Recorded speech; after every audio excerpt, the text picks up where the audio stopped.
It's Friday, and that means it's time for the Tabletop RPG News of the Week video. Stewpot, Tales from a Fantasy Tavern, is a tabletop RPG about what happens when heroic characters retire from adventuring. First released in a digital edition in 2020, there's now a backer kit campaign bringing the game to a hardcover print with new art. There are 13 days left in the campaign, and the project has already more than quadrupled its original goal. The game is deliberately centered around low-stakes conflicts and challenges that provide a comforting slice of life, built around sequential vignettes achieved through mini-games involving different mechanics such as card draws, dice rolling, or coin flips. Characters in Stewpot find new lives after settling down and opening a tavern in a small village. They'll learn more pedestrian skills like tending bar and growing crops. Sounds kind of like the medieval fantasy version of a half-hour reality show with quirky, wacky people involved in a joint business venture in danger of complete collapse. Although I guess I also just described Ren fairs. The much-anticipated Adventure Time RPG began its Kickstarter campaign on Tuesday and has now hit more than 6 times its pledge goal. The Kickstarter also announced some news about the game rules. Although the 5e edition will be the first out and is what the Kickstarter is all about, the original Yes and system is still in development and will see an eventual release. When work on the game first began, the intention was to produce both versions, but as time went on, gamers were much more interested in the 5e version. For a while, it looked like the Yes and version had been scrapped, but now it's official. Will you be able to play Adventure Time using the 5e rules? Yes, and you'll be able to play it using Yes and... I don't know, third base. And this week, there's more news with non-English words I feel challenged to try to pronounce as correctly as possible. This time it's Mörg Bork. At least that's how I think you say it. I'm pronouncing a German umlaut, I think, but then this is Swedish, so I don't know if it's the same, but it sounds pretty cool, so I'll just keep saying it that way. If you're a fan of Mörg Bork, you'll be happy to know that a new action figure is coming out for the game's iconic Dread Risen, who is the monster on the cover of the Mörg Bork book. A Kickstarter has begun for this doom metal toy, a figure with fully articulated limbs and grim accessories. Several limited variants are available as part of the new campaign, and each one comes with its own unique zine cover. That's right, the figure comes with a booklet called A Skeletal Creed as part of the limited edition appeal. Besides just coming with a weapon officially called a sick flail, even the joints of the figure are named like metal bands. Wrist ball swivel, hips barbell, and ankle rocker swivel hinge are 3, along with something mysteriously called the humorous swivel, which sounds like a failed 50s dance craze. And another new game using the Mörk Bork rules will be hitting Kickstarter soon. Called Black Powder and Brimstone, the game is about 2 sects of a religion which have been warring for decades. These are the Orthodox and Puritan sects of the Church of the Sacred Blood. So now, in a thrilling twist on the 80s Satanic Panic, you can actually kill people in the name of the Sacred Blood as part of the game. The D&D Beyond marketplace has been updated to no longer provide a la carte purchases of parts of its source material, such as individual subclasses, feats, or other items available within its many book publications. Now, customers must buy an entire source book if they want any of what's in it. The move is unpopular with some customers, who see it as yet another soulless profiteering move by the game's publisher, the Hasbro-owned Wizards of the Coast. But should we be surprised that D&D publishers are min-maxing in their own way? I mean, doesn't it just kind of come with the territory? A new RPG book called Delve began its Kickstarter campaign this week. Delve is a guide on dungeon crafting, including creating encounters, traps, and treasures. The book's contents are designed for both 5e and Shadow Dark, and it also includes some new unique monsters, magic items, and collectible monster cards.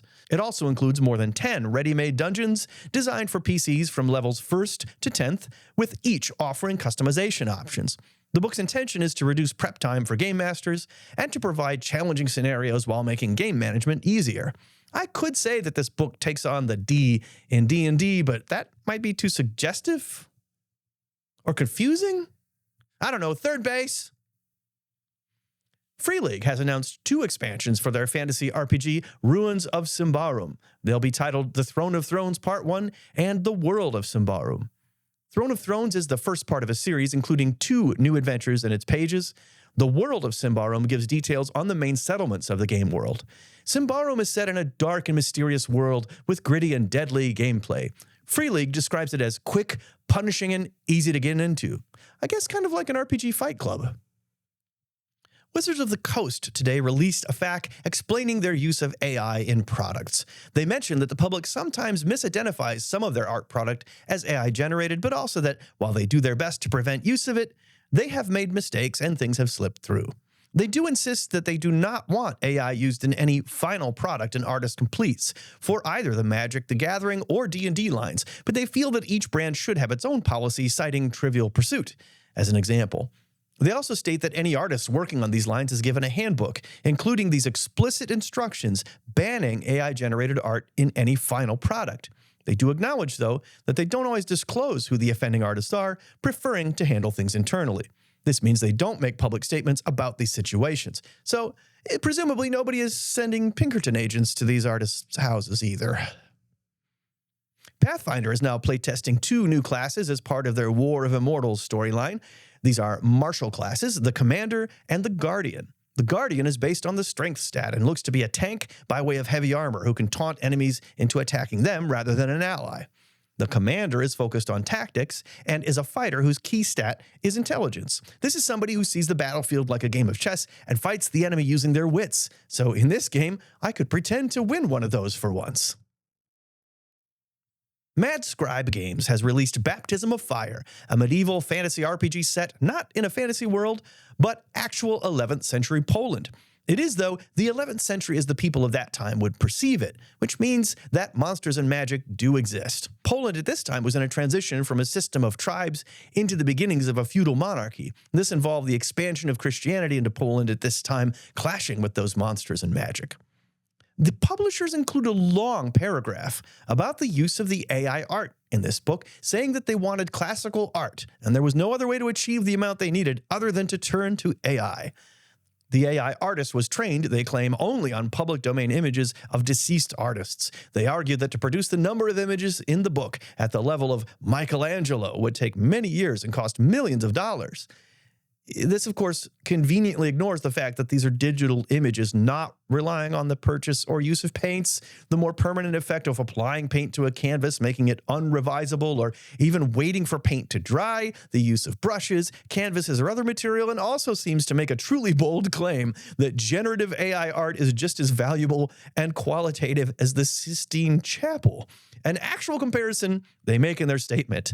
That itself is enough of a joke that I don't think this segment needs another one. Pre-orders are open now for the 2nd edition of Star Trek Adventures, Modiphius's tabletop RPG based on the legendary franchise. There will be some new mechanics and features, including shipbuilding and some low-key updates to the 2D20 system itself.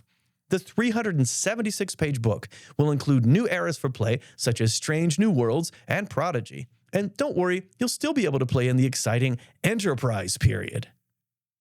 Modiphius is aiming for a Gen Con release in August, so we're looking at a long pre-release period here. By the time you get it, though, you'll be able to happily sing, "It's been a long road." Paizo has announced a new director of marketing, BJ Hensley. Hensley is a game designer, influencer, and author who spent close to 8 years at Lone Wolf Development doing marketing management. Hensley is pictured here in a blatant home cosplay shot that actually gives me hope for some authentic marketing. I mean, that may sound like a joke, but it's not meant to be. She looks like a pretty cool gamer. Darrington Press has announced another update to its Daggerheart RPG coming out on May 7th. In open playtest since March, Daggerheart has received a lot of attention as the latest hot Mercer-related product. We don't really know yet what will be in the update, but this once again does give me the excuse to put Matt Mercer in the video thumbnail, which really gets us clicks. And I mean, just look at this hypnotic, even sensual photograph. Oh, also, Critical Role is getting an official whiskey called Sandhkeg's Hide, based on a drink from the first campaign involving Vox Machina, so now you can also get drunk while you swoon over this alluring image of Mercer. Well, that's the news for this week. Thanks for watching.